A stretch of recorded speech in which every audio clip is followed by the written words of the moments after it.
Hi, I'm Christopher, and I've been confused about my gender from the time I was very young.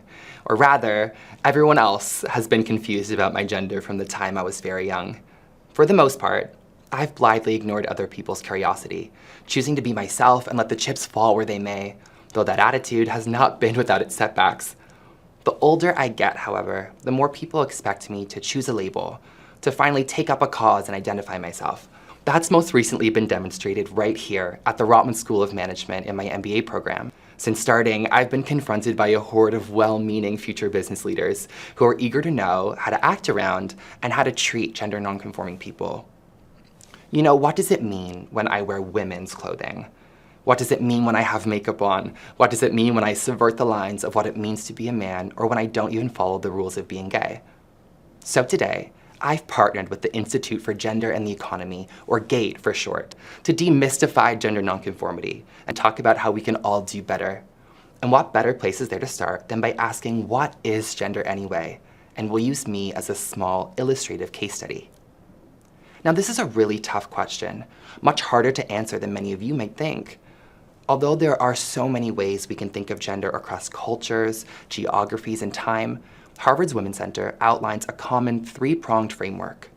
We can view our gender as a constellation made up of our physical characteristics, gender expression, and gender identity. Let's start with physical characteristics. There's an inclination to think that our gender is immutable and inextricably linked to our physical characteristics or our biology. But what are we biologically? Well, let's think about being biologically female. Is being a woman the ability to have children or produce eggs? Well, it turns out lots of people with ovaries actually can't do that. Is having XX chromosomes the definitive signal of femaleness? Well, again, there are all kinds of interesting exceptions to that rule, including many women with XY chromosomes. Is being a woman having a vulva? Well, a lot of people who are classified female at birth have non-typical genitals. So I know what you're thinking, maybe it's hormones. Surely it must be hormones. Women just have certain natural levels of hormones. Well, even though the normal ranges we know of are based on averages for white people, lots of people fall out of those supposedly normal ranges, just like they do with height, or body hair, or voice pitch. And so I would argue that the idea that we have an archetypical biological woman, or man for that matter, is categorically false. And do you know how we ultimately decide someone's gender at birth? Think about it. Despite not doing any tests on their chromosomes, their hormones, their size, etc., we eyeball it. We take our best guess and we throw it on a document.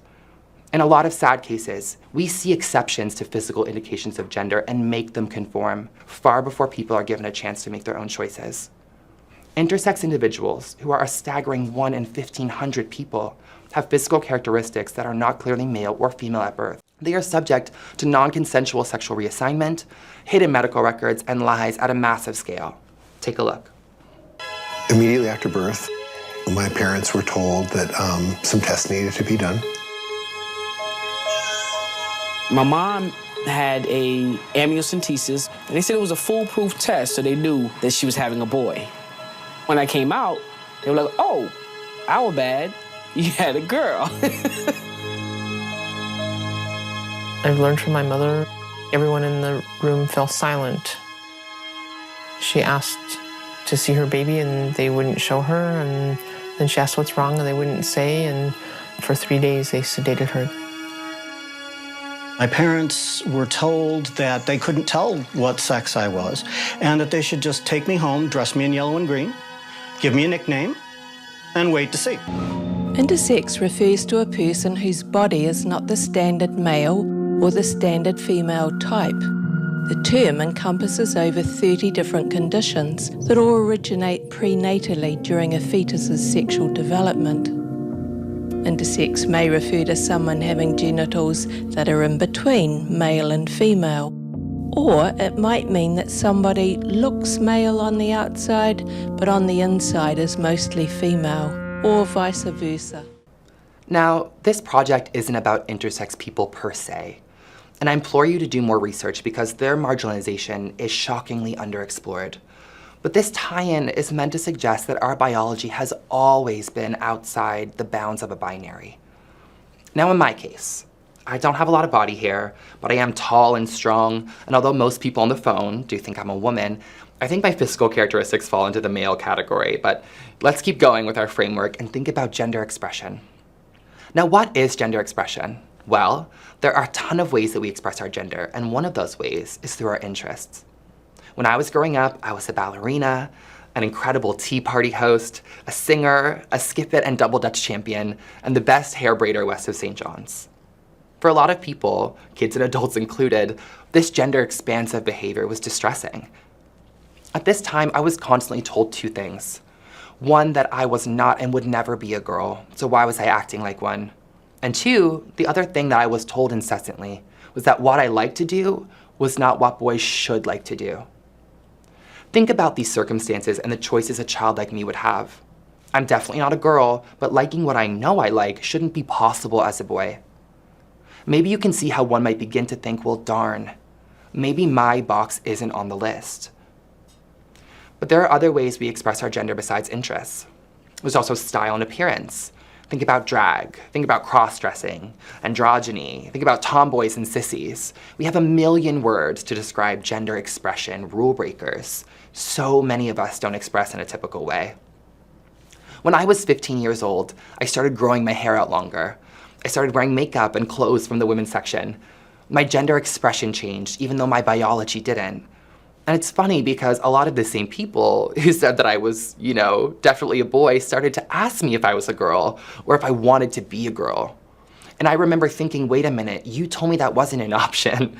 And if gender isn't a construct, then how could a razor and a couple of trips to Sephora call into question whether or not I was a boy? But I digress. Let's think about the final prong, gender identity. This is the answer to the question, what gender are you? And there are so many answers. Man, woman, non-binary, genderqueer, two-spirit, cis woman, trans man.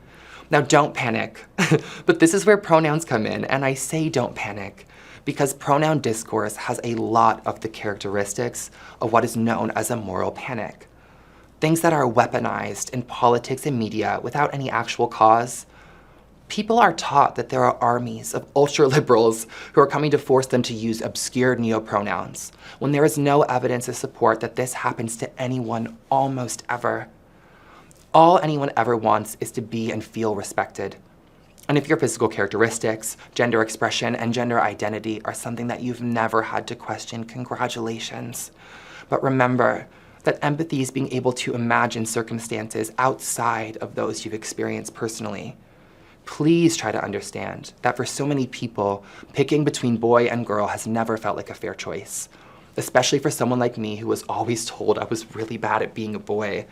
And although I might not have fully figured out my gender identity yet, the good news is we've reached a point culturally where gender nonconforming people are able to hold space in media, people who don't pick one or the other. In their hilarious and poignant memoir, Sissy, Jacob Tobiah, who uses they-them pronouns, chronicles their upbringing and breaks the mold of the gender stories that are becoming popular. They explain that as a society, we love the idea of, I was born in the wrong body, I took hormones, got surgery, now I'm the right gender, it totally worked and everything's fine. That's a constellation that makes for a powerful story, with a beginning, a middle, and an end, and it's a valid one. But for other people, transitioning isn't the answer. Not only because it's painful and arduous and expensive and stigmatized and politicized, but because it isn't central to our constellation. That's why the advent of words like non-binary, genderqueer, and gender nonconforming have been so liberating for millions of people and counting. I'd like to read you a passage from Jacob's memoir that really touched me. They're talking about the curious case of the missing color blue. Did you know that for millennia, there was no word for the color blue? For thousands of years of human history, the color blue was never paid any attention to. It isn't mentioned once in the Odyssey, in the entirety of ancient Greek canon, or in thousands of other ancient texts. When I look back at my childhood and adolescence, I feel like a Greek poet, staring at the sky, marveling at the Mediterranean Sea, confounded. Blue was everywhere. It was searing into my eyes from all directions, informing everything I saw, but its name evaded me. I had no way of sharing the importance of my difference with others. To them, gender could only be painted bright red, deep green, or electric yellow. But floating at the edge of my consciousness, perched on the tip of my tongue, I knew there was more. In the absence of trans, genderqueer, non-binary, gender fluid, in the absence of the modern language we have created to name the natural, beautiful diversity of human gender, I used the best language I had at the time to describe myself. I chose the word gay. However, the incredible Alok Vadmenon makes clear in their book, Beyond the Binary, that while the actual words might be new, living beyond the gender binary certainly is not. Indigenous people and people outside of the Western world have long existed outside of the gender binary. Two-Spirit among American Indians, Hijra in South Asia, Waria in Indonesia, and Mushe in Mexico, just to name a few.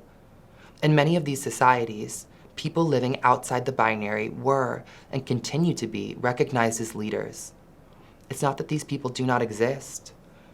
It's that they have been erased to make the Western binary feel like the only option. What is regarded as masculine and feminine is not set in stone, but actually shifts over time, culture, and space. In the Western world, pink was once considered a masculine color, and heels were actually first worn by men. Hopefully by now, you're starting to have a clear understanding of how we can define gender, that it's intensely personal and that it probably shouldn't be such a big deal. And yet it is a big deal for so many people. I've been physically threatened, moved out of a college dorm, ridiculed in the streets, chastised at work, and have had love withheld on the condition that my gender remain in bounds. My experience is far from unique and very far from being the most extreme or poignant example of nonconforming stigma. Gender nonconformity does not exist in a vacuum. Instances of oppression and violence only increase as it intersects with other minority statuses. Let's look at some statistics. 34% of Black trans people live in extreme poverty, and Black trans women face by far the highest levels of fatal violence within our community. It's also chilling to know that right here in Canada, 34% of Indigenous trans people are homeless or underhoused. But like I said before, I'm currently in an MBA program, so let's talk about non-conforming people in business, because the outlook is also shocking. According to one TransPulse survey in my province of Ontario, 50% of trans and non-binary people earn less than $15,000 a year, even though 71% of them have some form of post-secondary education.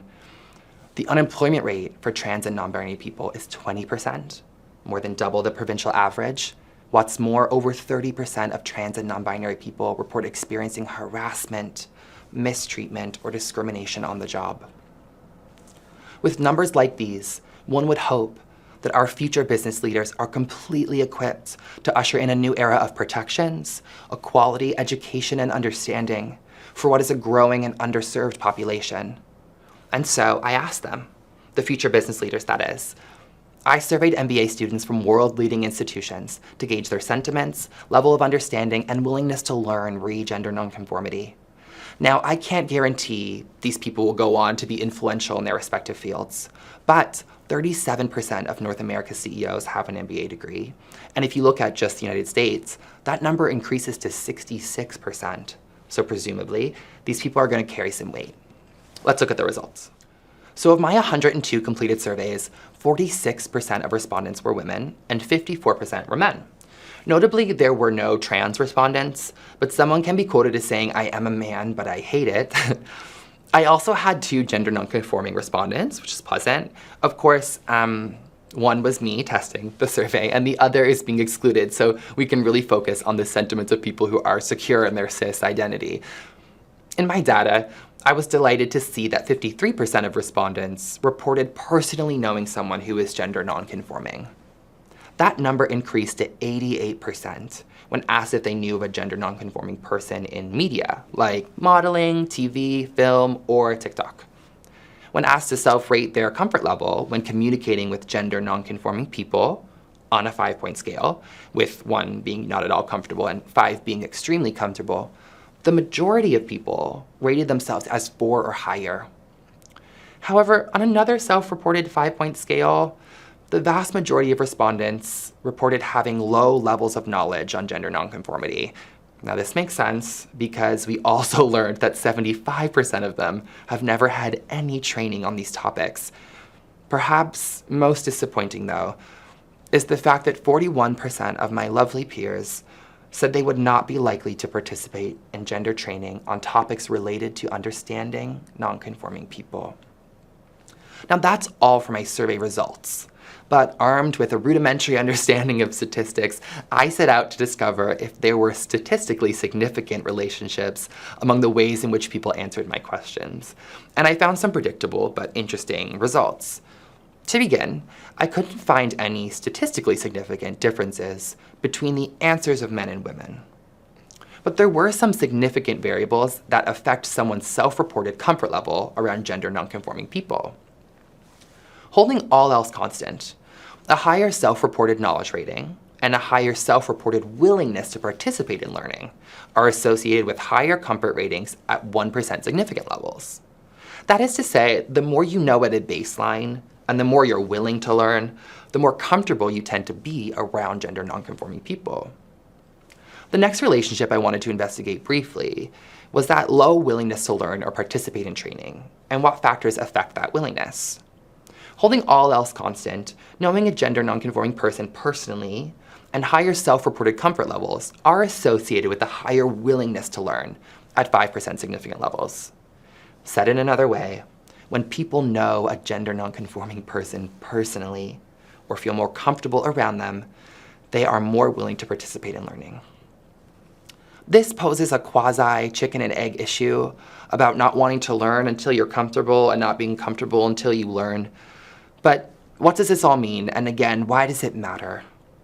Well, my analysis is far from being strong enough for prescription.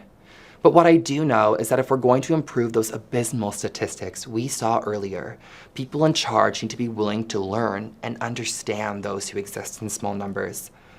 At the end of my survey, I gave people the opportunity to ask questions. The majority were how questions. How do I do better? How do I ask someone their pronouns? How do I become an ally at work? Some of them were why and when questions. Why do you feel different? Why do non-binary people exist? When do you know that you're gender fluid? And some of them were apprehensive. Do we really need to keep fragmenting our identities? Is it appropriate to expose children to this kind of thinking when they're too young? But there was one question that really stood out to me. Do you remember that person that said they were a man but they hated it? Well, they also asked me how to cope with not feeling at home in their own skin and what to do if they have no one to talk to about it. To you, I want to say that I understand what it's like to feel dysphoric in your own body and to feel as though the way you're perceived doesn't match who you are. I'm sorry that the world has politicized what likely comes naturally. I'm sorry you don't have anyone to talk to, and I'm sorry you don't have more representation in programs like ours. I want to help advance the way we understand and respect gender nonconforming people, but I'm still trying to figure myself out.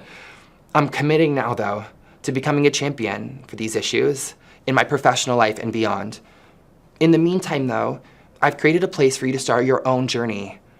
I've made a small directory with all the best resources I encountered during this project. This directory should help answer, with the required nuance, all those great how, when, and why questions. It will be linked below this video, along with GATE's amazing report on trans and non-binary inclusion. My hope is that something in these materials inspires you to think differently about these topics and then, with time, to make a change. A change in the way you treat yourself, a family member, a friend, a coworker, a lover, or even a stranger. Thanks for watching.